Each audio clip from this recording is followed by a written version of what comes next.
Hey, g'day. About this time last year I went on a big rock hunt up north and I came back with a whole lot of rocks, but this one in particular, quite a big one. I've decided, well, firstly I didn't know what to do with it. So I've decided now I'm going to cut it because there's some very interesting swirls and bands and stuff in there.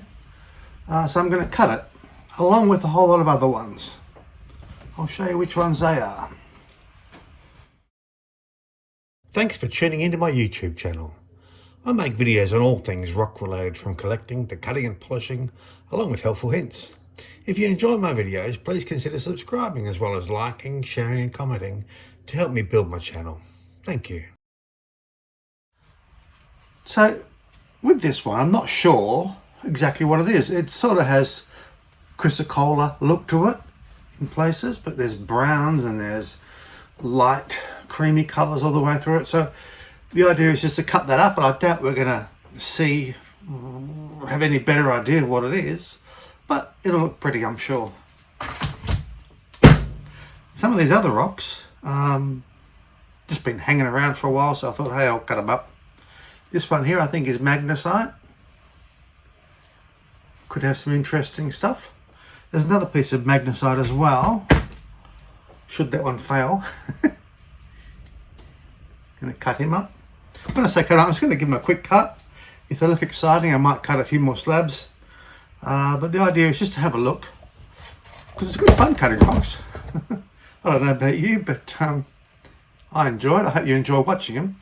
This one has a zebra type stone look about it. Certainly seems to be a mudstone or a print stone of some sort. So I'm just keen to see if that pattern goes through. These are all pretty big chunks too.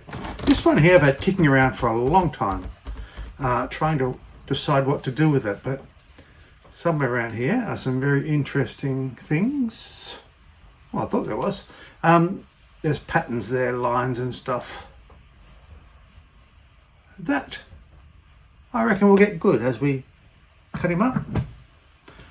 This one here, it's probably towards the more boring side, but just the fact that it has those patches there, I'm keen to see what's in there. And the last one to be cutting up today is this one, which looks pretty boring there. But then when you see what's on that side, lots of very fine detail.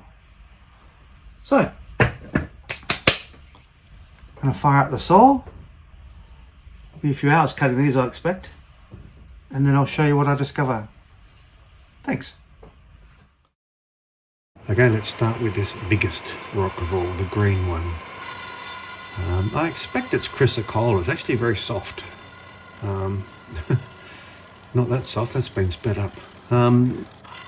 So yes, it just seemed to be flaky and easy to cut, even though it did take quite a while.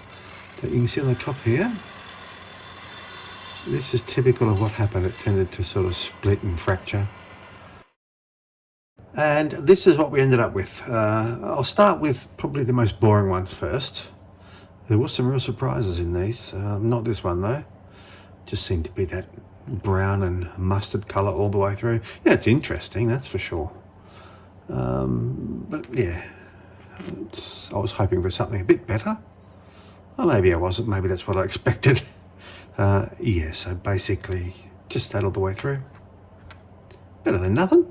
Better than a plain old rock, that's for sure. Now next up is this first bit of magnesite.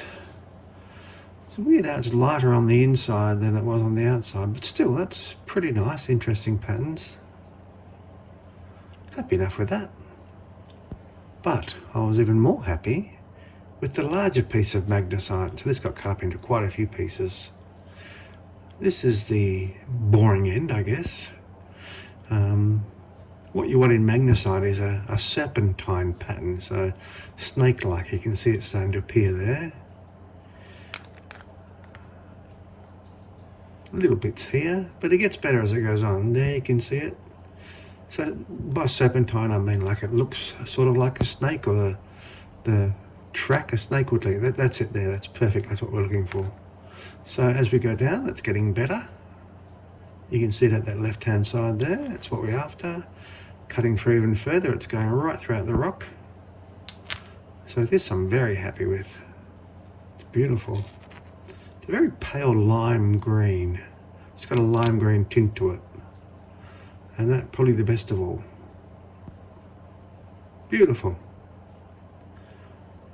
Alright, now, what was this one? Ah yes, this banded sort of rock. This turned out to be very nice. I don't know if you can see too much detail there. There's swirls and lines, all sorts of things. Sort of like Jupiter, like the storms. So yeah, I was very happy with how this one turned out. Good or nice, yes. I'll probably end up tumbling this one, cutting up into smaller pieces and tumbling it.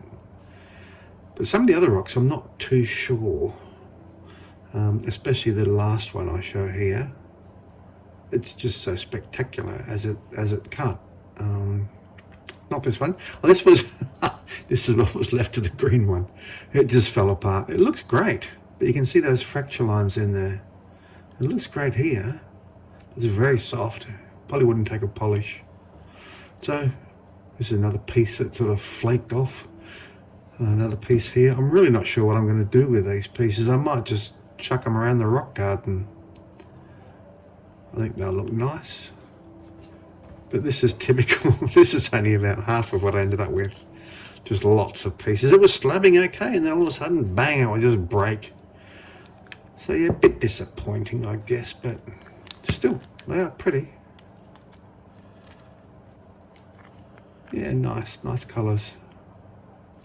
Now next was this one that I thought might be a type of zebra stone. It's actually a print stone. I think that's what you'd call this, print stone.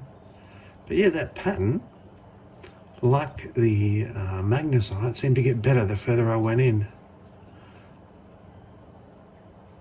You can see there that it's become more pattern from the other side.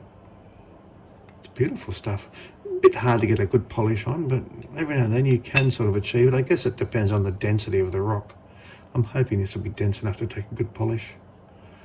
Isn't that nice? Another piece. These are obviously all wet, just to bring out the colour. A couple of little pieces. I'll probably end up tumbling these just to see what happens. They usually just disappear, depending on what rocks you're tumbling them with and for how long. So yeah, it's a bit of experimental stuff. Yeah, so that's print stone. I'm almost certain that's what it'd be called, print stone. Now lastly, this big chunker turned out to be real surprising. Look at that. Isn't that beautiful? And those cracks in there have well and truly healed, so it's a very solid rock, even though it looks fractured. Well, it is fractured, but it's joined back together. Isn't that amazing? Really happy with this. And again, the more I cut into it, the more colourful and more varied it became. So that dark area at the bottom there just kept interacting with the stripes. Look at that. Very happy with that. But what am I going to do with it? I'll probably just slab polish it. If you cut them into smaller pieces to tumble, you lose the effect of the overall rock. Very happy with that. And there's more to come off it if I want to cut it. So yeah, that's it. Thought you might be interested in my latest video cutting rocks. Till next time, see ya.